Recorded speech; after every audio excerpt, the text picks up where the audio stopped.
रहीम। अस्सलाम वालेकुम नाज़रीन, आप यूट्यूब चैनल देख रहे हैं। मैं इमरान खान हूं। आईनी तरमीम के हवाले से कुछ अहम चीजें मैं आपको बता देता हूं और वो बताना इसलिए जरूरी है ताकि एक ही जगह पे आसानी से सबको समझ आए कि इस आईनी तरमीम में जुडिशरी के साथ हुआ क्या है। ये चंद नुकात इंटरनेशनल मीडिया पे भी आए हैं और जब मैंने देखा तो आज बेशुमार आलमी सतह पे जो मीडिया है उन्होंने इसको छापा हुआ है। दर्जनों आलमी अखबार, जरीदे और सारे इसको नेगेटिव रिपोर्टिंग कर रहे हैं। यानी सबका ये कहना है कि ये काम पाकिस्तान में ठीक नहीं हुआ। इसको अदलिया पे एक तरह के हमले के तौर पे लिया जा रहा है कि अदलिया पे हमला हुआ है। अब आप इसमें ये देखें कि एक तो जो आईनी तरमीम पास करने का तरीका है उसके ऊपर तनकीद की जा रही है कि तरीकाकार गलत था। लोगों को उठाया गया, हिरासा किया गया, लालच दी गई, फिर 63A के जरिए कैसे सहूलतकारी की गई। नंबर एक तो यह है। नंबर दो ये है कि जब तक ये आईनी तरमीम पास नहीं हो गई, इसके अंदर कौन कौन सी चीजें हैं, उन चीजों से अवाम को बेखबर रखा गया। अवाम को पता ही नहीं था कि उनके आइन के साथ क्या होने जा रहा है। तो दूसरी चीज ये है। फिर तीसरी चीज एक और जो पॉइंट आउट हुई वो ये है कि आधी रात तक ये आईनी तरमीम चलती रही। यानी रगमाल बनाया हुआ था लोगों को और रात गए तक इसको चलाया गया। 3 बज गए, 4 बज गए। तो इस तरीके से जिस उजलत में इसको पास करवाया गया उस पर भी उंगलियां उठाई जा रही हैं। फिर जो चीज की गई है इसमें जो सबसे बड़ी चीज है वो ये है कि पाकिस्तान में जो जुडिशरी में एक बहुत इंपॉर्टेंट रोल प्ले करती है वो है जुडिशियल कमीशन ऑफ पाकिस्तान। ये बॉडी बड़ा अहम रोल प्ले करती है। इस बॉडी में पार्लियामेंटेरियंस को शामिल कर दिया गया है। यानी इसमें अब MNAs और सेनेटर्स इसके अंदर शामिल किए गए हैं। इसकी वजह से जो अदलिया है उसमें सियासी मुदाखलत अब बढ़ जाएगी। यानी पहले भी अदलिया में सियासी मुदाखलत होती थी, सियासी जजेस होते थे। वो जो लोग कह रहे हैं ना कि जजेस ने सियासत कर रहे थे तो इसलिए हमने आईनी तरमीम की, नहीं। एक्चुअली अब इस आईनी तरमीम के बाद अदलिया में सियासी मुदाखलत बढ़ जाएगी क्योंकि पार्लियामेंटेरियंस को इसमें शामिल कर दिया गया है।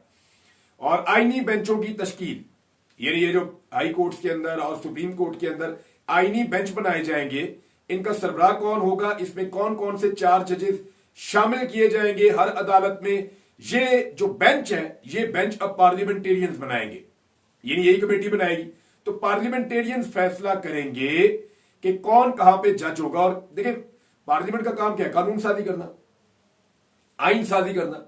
उसकी तशरीह करना किसका काम है? सुप्रीम कोर्ट ऑफ पाकिस्तान का। तो उन्होंने आईनी बेंचेस बना दिए हैं कि जनाब ये बेंचेस अब इसकी तशरीह करेंगे। अपनी मर्जी का बेंच बनाओ, अपनी मर्जी की तरमीम करो और अपनी मर्जी के बेंच से अपनी मर्जी की तरमीम को आगे बढ़ा दो। यानी उसके अंदर कोई प्रॉब्लम ना आए। फिर चीफ जस्टिस ऑफ पाकिस्तान का जो इंतखाब है वो भी अब एक सियासी नौयत की चीज बन गया है। यानी 3 चीफ जस्टिस जो मुतवक्के होंगे उन तीनों को इस बात की मुसीबत पड़ी होगी कि हुकूमत को मेरे से ज्यादा खुश रहना चाहिए। इतने जो मिसाल के तौर पे वहां 12 मेंबर्स हैं तो हर चीफ जस्टिस का जो उम्मीदवार है वो ये कोशिश करेगा आइंदा कि 12 में से कम 8 को वो अपने साथ खुश रख सके, या कम से कम एस्टेब्लिशमेंट और हुकूमत को जितना हो सकता है खुश रखे ताकि मैक्सिमम मेंबर्स उनके साथ आकर खड़े हो जाएं। अच्छा, इसमें मैं आपको एक और चीज बता दूं। जो आजाद बॉडीज होती है ना उनमें हुकूमत और अपोजिशन के कंसेंसस के साथ फैसले होते हैं। जैसे नैब है वो किसी के जरिए असर काम नहीं करता। जैसे इलेक्शन कमीशन है वो किसी के जरिए असर काम नहीं करता। जैसे निगरान हुकूमतें बनती हैं वो भी किसी के जरिए असर काम नहीं करती। तो इन चीजों के लिए अपोजिशन और हुकूमत की एक जैसी नुमाइंदगी होती है, दोनों के कंसेंसस से होता है। लेकिन यहां हुकूमत ने जो कमेटी बनाई जजेस के लिए उसके अंदर उन्होंने एक ऐसा तनासुब रख दिया है जिसमें 2/3 भी चाहिए होगी और तनासुब ऐसा बनाया कि वो जो चाहेंगे वो कर लेंगे। तो यहां पे 1-2 नंबरी ये भी हो गई है। एक और काम जो इसमें किया गया वारदात वो ये है कि हाई कोर्ट और सुप्रीम कोर्ट के जजों को उनकी कारकर्दगी का जायजा लेकर उनको हटाने का इख्तियार भी अब हुकूमत के पास आ गया है। यानी इसी पार्लियामानी कमेटी के बाद पार्लियामेंटेरियन इसके अंदर शामिल है ना, तो उनके बाद ये इख्तियार आ गया कि जायजा लेकर जब चाहें जजों को निकाल दें। यानी जो जज हुकूमत के दबाव में नहीं आएगा या हुकूमत की मंशा के मुताबिक नहीं चलेगा उसके लिए मुश्किलात पैदा हो सकती हैं। अब इनका इंपैक्ट क्या आने जा रहा है आने वाले दिनों में, ये बहुत इंपॉर्टेंट है और मैं आपके साथ शेयर कर देता हूं। नंबर 1 तो आप ये याद रखें कि मजीद तरामीम भी आ सकती हैं और मजीद कानून साजियां भी हो सकती हैं। क्योंकि देखें ना, आईनी बेंच बनने के बाद हुकूमत के ऊपर से खतरे की ये तलवार जो लटक रही है वो हमेशा के लिए हट जाएगी कि हमने कोई अगर कानून बना दिया, फर्ज करें कोई स्याह कानून बना दिया, या हुकूमत कोई गलत तरमीम ले आई, या कोई स्याह कानून बना दिया, या हुकूमत ने कोई गलत गैर आईनी काम कर दिया, तो हुकूमत के ऊपर से ये डर और खौफ खत्म हो गया है कि हुकूमत को कोई सवाल जवाब होंगे। मिसाल के तौर पे फौजी अदालतों पे अब हुकूमत एक नई तरमीम कर देती है या एक कानून बना देती है कि उठाओ सबको डालो फौजी अदालतों में। फर्ज कर ले, मैं अभी हुआ नहीं लेकिन फर्ज करें हुकूमत ये करती है, तो इस मामले को पाकिस्तान तहरीक इंसाफ कहां चैलेंज करेगी? आईनी अदालत में। तो आईनी अदालत का जो बेंच है वो किसने बनाया हुआ है? तो जो आईनी बेंच है वो तो हुकूमत ने बनाया हुआ है। तो हुकूमत ने अपनी मर्जी से वहां पे जजेस रखे हुए हैं, लिहाजा हुकूमत जो मर्जी कानून पास करे, जो मर्जी ऑर्डिनेंस पास करे, हुकूमत जो मर्जी आईनी तरमीम करे, अब पाकिस्तान तहरीक इंसाफ या कोई भी अपोजिशन होगी वो उसको इसलिए चैलेंज नहीं कर पाएगी क्योंकि हुकूमत की मर्जी के बेंच में ही उसने चैलेंज होना है। तो जब मर्जी का बेंच है तो फिर मर्जी का फैसला भी है। तो ये बात आप ध्यान में रखें। एक और चीज होने जा रही है, पाकिस्तान में आजादी इजहार राय पर अब तकरीबन पाबंदी लग जाएगी। एक तरह से पहले ही पाबंदी है लेकिन मजीद लग जाएगी। हुकूमत ऐसे कानून पास करेगी जिनके बाद कोई बोल नहीं सकेगा, और जो बोलना चाहेगा उसके कॉन्सिक्वेंसेस होंगे, नतायज होंगे। मिसाल के तौर पे इस वक्त सबसे ज्यादा जो झूठ ट्वीट किया गया या झूठा प्रोपेगेंडा किया गया वो एक सूबाई वजीर है पंजाब की, उन्होंने किया है। अब उनके प्रोपेगेंडा के ऊपर क्या कोई शख्स अदालत में जा सकता है? अदालत से जाकर इंसाफ मांग सकता है, FIA में जा सकता है, किसी जगह पे वो इंसाफ की फराहमी के लिए दरवाजा खटखटा सकता है? तो नहीं कर सकता। लेकिन वो जो वजीर है उसके झूठे प्रोपेगेंडा के ऊपर बाकी लोगों पे फौरी तौर पे मुकदमा दर्ज हो जाते हैं, उनके खिलाफ कार्रवाई हो जाती है। तो देखिए, पिक एंड चूज का इख्तियार हमेशा हुकूमत के पास रहता है।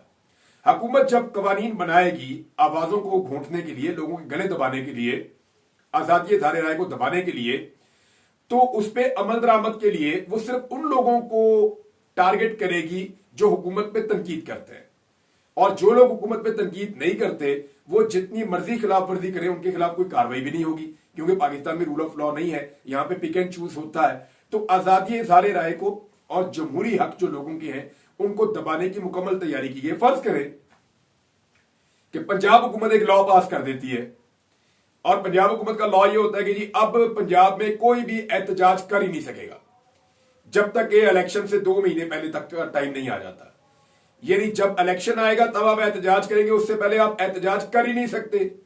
पंजाब हुकूमत ने एक लॉ पास कर दिया, तो ये मामला जाएगा कहां पे? सूबाई आईनी बेंच के सामने। सूबाई आईनी बेंच बनाया किसने? हुकूमत ने बनाया है, तो फैसला किसके हक में आएगा? ये मामला तो आपको कह रहा हूं कि ये इस तरह नहीं होंगे, लेकिन समझाने के लिए मैं आपको बताया कि बड़ा क्रिटिकल है ये मामला। आगे ऐसे बढ़ेंगे। अब 3 जजेस हैं जी, जिनमें से एक को चीफ जस्टिस ऑफ पाकिस्तान बनना है। नंबर 1 जो है वो जस्टिस मंसूर अली शाह साहब है, नंबर 2 जो है वो जस्टिस मुनीब अख्तर साहब है, और नंबर 3 जो है वो जस्टिस याया अफरीदी साहब है। जस्टिस याया अफरीदी साहब के बारे में सारे ये कह रहे हैं कि उनको चीफ जस्टिस ऑफ पाकिस्तान बनाया जाएगा और वही चीफ जस्टिस ऑफ पाकिस्तान आने वाले हैं, ये कहा जा रहा है उनके बारे में। बहुत सारे लोग ये दावा कर रहे हैं जो एस्टेब्लिशमेंट की तरफ से खबरें देते हैं। लेकिन सवाल ये है कि क्या जस्टिस याया अफरीदी साहब अपनी 8 साल की सर्विस को 3 साल में कन्वर्ट करेंगे? एक सवाल ये है। अब उनको ये वादा किया जाएगा जी कि आपकी क्योंकि रिटायरमेंट नहीं होगी तो 3 साल आप चीफ जस्टिस रहे, आपकी रिटायरमेंट के ऊपर बाकी पड़ी होगी, बाद में हम आपको कोई और आईनी अदालत या आईनी बेंच या कोई और चक्कर चलाएंगे, कोई और कानून लाएंगे। कोशिश तो ये करेंगे, लेकिन देखिए ये सारी चीजों ने एक बड़ा अजीबोगरीब सिचुएशन क्रिएट कर दिया इस मुल्क में। अगर जस्टिस याया अफरीदी इनकार कर देते हैं तो फिर हुकूमत को जस्टिस मंसूर अली शाह और जस्टिस मुनीब अख्तर में से एक को चीफ जस्टिस ऑफ पाकिस्तान बनाना पड़ेगा। हुकूमत के पास उसके अलावा कोई और चांस नहीं होगा। अब मैं आपको ये बताता हूं कि जस्टिस याया अफरीदी साहब के हवाले से यानी 2 लोगों के बारे में ना कोर्ट रिपोर्टर्स बड़े क्लियर है। मैं जब उनसे बात करता हूं तो वो ऐसी बात करते हैं जैसे यानी मुझे उसके अंदर इतना नॉलेज नहीं है। अब मुझे ये कहने दीजिए आप कि मैं अदालत में और अदालत में जजेस के रवैये और जजेस के जो उनके कैरेक्टर है उनके बारे में ज्यादा नहीं जानता, लेकिन जो लोग जानते हैं वो चंद बातें बता रहे हैं और वो मैं आपके सामने रख देता हूं।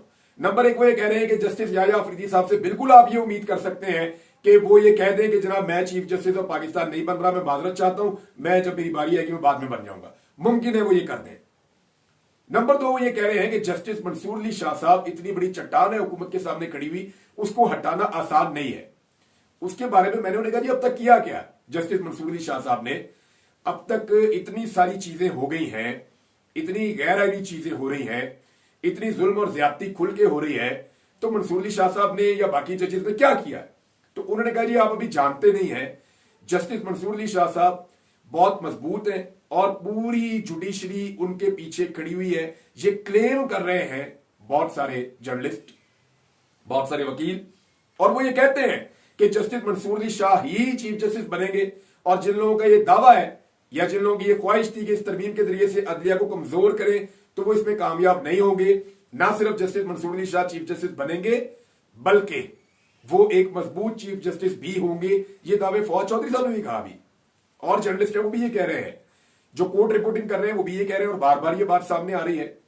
तो जनाब ये वो चीजें हैं जो सुप्रीम कोर्ट ऑफ पाकिस्तान में इस वक्त ज़ेरे बहस है। एक चीज और, गार्डियन ने, अल जजीरा ने, गल्फ टुडे ने, वॉइस ऑफ अमेरिका ने, खलीज टाइम ने, DW न्यूज ने, BBC ने, बेशुमार इसके ऊपर इंटरनेशनली कवरेज हुई है, लेकिन ज्यादा कवरेज इस पे नेगेटिव हुई है। ज्यादा क्या, मैक्सिमम ही सारी नेगेटिव हुई है। पॉजिटिव कवरेज इस आईनी तरमीम की क्या होगी? ICJ ने इसके ऊपर तहफुजात का इजहार किया और बड़े खुले अल्फाज के अंदर तहफुजात का इजहार किया। एक तरह की मुजम्मत है वो। 60 के करीब दुनिया के बेहतरीन ज्यूरिस्ट इसका हिस्सा है, और वो ये कह रहे हैं कि ये क्या तरमीम कर दिया आपने पाकिस्तान के अंदर। तो अदलिया के ऊपर ये एक बहुत बड़ा अटैक है, एक बहुत बड़ा हमला है। अच्छा, ये बात बिल्कुल ठीक है। देखिए, हमें कुछ चीजें जो है वो उनको तस्लीम भी करना चाहिए, कुछ चीजों को मानना चाहिए, और पाकिस्तान तहरीक इंसाफ इनको सीखेगी जब तो वो आगे बढ़ेगी। तहरीक इंसाफ ने माजी में एस्टेब्लिशमेंट की मुदाखलत का फायदा भी उठाया, ये बात ठीक है। जब तहरीक इंसाफ हुकूमत में थी तो एस्टेब्लिशमेंट कुछ ऐसे काम करती थी जिससे तहरीक इंसाफ को पॉलिटिकल फायदा भी होता था, और वो उस वक्त इसको एंजॉय भी करते थे। लेकिन आज जो तहरीक इंसाफ के साथ हो रहा है, इसका उसके साथ आप मुवाजना इसलिए नहीं कर सकते कि उसकी इंटेंसिटी और उसकी शिद्दत में बहुत फर्क है। कल अगर तहरीक इंसाफ बेनिफिशरी थी तो आज उनके सारे मुखालिफिन बेनिफिशरी हैं, लेकिन तहरीक इंसाफ के सारे मुखालिफिन को कभी इतनी मार नहीं पड़ी जितनी तहरीक इंसाफ को पड़ी है। अब सवाल यह पैदा होता है कि जब नून लीग को और पीपल्स पार्टी को और बाकियों को मार पड़ रही थी तो इन्होंने तो कोई सबक नहीं सीखा। ये तो आज भी वही गंदे काम कर रहे हैं, ये तो आज भी गैर जमहूरी हैं, ये तो आज भी एस्टेब्लिशमेंट की गोद में जाकर बैठ गए हैं। तो तहरीक इंसाफ ने इससे क्या सीखा, इसके बारे में फ्यूचर में हमें पता चलेगा कि क्या तहरीक इंसाफ दोबारा एस्टेब्लिशमेंट के साथ उसी तरह की पींगे चढ़ाती है, या तहरीक इंसाफ अब एस्टेब्लिशमेंट को उसके रोल के अंदर रखती है। डिपेंड करता है ना। तो तहरीक इंसाफ ने, इन्होंने तो कुछ नहीं सीखा, ना नून लीग ने सीखा, ना पीपल्स पार्टी ने सीखा, ना फजलुर रहमान साहब, बाकी जमातों ने, उन्होंने कुछ नहीं सीखा। जो पाकिस्तान तहरीक इंसाफ के साथ हुआ है, क्या तहरीक इंसाफ ने सीखा, ये बहुत इंपॉर्टेंट है। देखें, आज इमरान खान की बहन आज भी जेल के बाहर खड़ी है अपने भाई को मिलने के लिए। क्या कभी नवाज शरीफ के साथ ये हुआ है? क्या कभी आसिफ अली जरदारी के साथ ये हुआ है? वो रोजाना जाती है अपने भाई को जेल के बाहर मिलने के लिए, कभी इस अदालत में, कभी इस अदालत में। वो और कुछ नहीं, वो कह रही है मेरे भाई से मेरी मुलाकात तो करवा दें। तो इमरान खान साहब की मुलाकातें दोबारा मुलतवी कर दी गई हैं लंबे अरसे तक के लिए। उनके केसेस भी जो है वो आगे शिफ्ट किए जा रहे हैं, सहाफियों से भी उनको नहीं मिलने दिया जा रहा। इन सारी चीजों को जब आप इकट्ठा करके देखते हैं तो आपको आइडिया हो जाता है कि एक्चुअली इमरान खान को पार्टी से अलग थलग किया हुआ है। अब तहरीक इंसाफ को करना क्या है, दो चार चीजें आप अपने ध्यान में रखें। मेरे ख्याल में वे फॉरवर्ड उनके पास क्या है, पार्टी में इनकी डिस्कशन हो रही है। जिन लोगों से मेरी बात हुई उन्होंने कहा सबसे पहले तो हमें एहतसाब करना चाहिए, जो हमारे अंदर लोग हैं पाकिस्तान तहरीक इंसाफ के, जिन्होंने ज्यादती की और पाकिस्तान तहरीक इंसाफ की पीठ में छुरा घोंपा, और वो एहतजाज में नहीं आते और किसी ना किसी तरह सोशल मीडिया पे या कहीं ना कहीं अपने आप को लाइव रखते हैं, उन्होंने कहा जी उनका एहतसाब होना चाहिए। दूसरा, पार्टी को मायूसी से इस वक्त बचाना होगा। तीसरा, तहरीक इंसाफ को ये जो कमेटी बनी है इसमें जाने के हवाले से बड़ा मोहतात फैसला करना पड़ेगा, क्योंकि देखिए सिचुएशन कुछ भी हो सकती है, ये पॉलिटिक्स है। अगर वो इसका बाइकआउट करते हैं तो सिचुएशन कुछ और होगी, इसके अंदर जाते हैं तो सिचुएशन कुछ और होगी। और तहरीक इंसाफ का पूरा मेन फोकस अब एक ही चीज पे होना चाहिए, क्योंकि इनकी तमाम चीजें, चाहे इनका इलेक्शन है, बल्ले का निशान छीनना है, टॉर्चर है, 9 मई के मुकदमात हैं, या इलेक्शन के अंदर धांधली है, या जो कुछ भी तहरीक इंसाफ के साथ हुआ इस आईनी तरमीम तक, उस सारे में मरकजी किरदार इमरान खान साहब हैं। जब तक इमरान खान साहब बाहर नहीं आएंगे, तहरीक इंसाफ इस भंवर से नहीं निकल सकेगी। तो तहरीक इंसाफ को बाकी सारी चीजें छोड़कर सबसे पहले फैसला यह करना पड़ेगा कि इमरान खान को रिहाई कैसे दिलवानी है, कुछ भी करके इमरान खान को बाहर लाने के लिए उनको रोड मैप बनाना पड़ेगा। ये नाज़रीन अब तक की सूरत-ए-हाल है। बाकी चीजें मैं आपके साथ नेक्स्ट वीलॉग में शेयर करूंगा। अब तक के लिए इतना ही। अपना ख्याल रखिएगा, अपने चैनल का भी। अल्लाह हाफिज।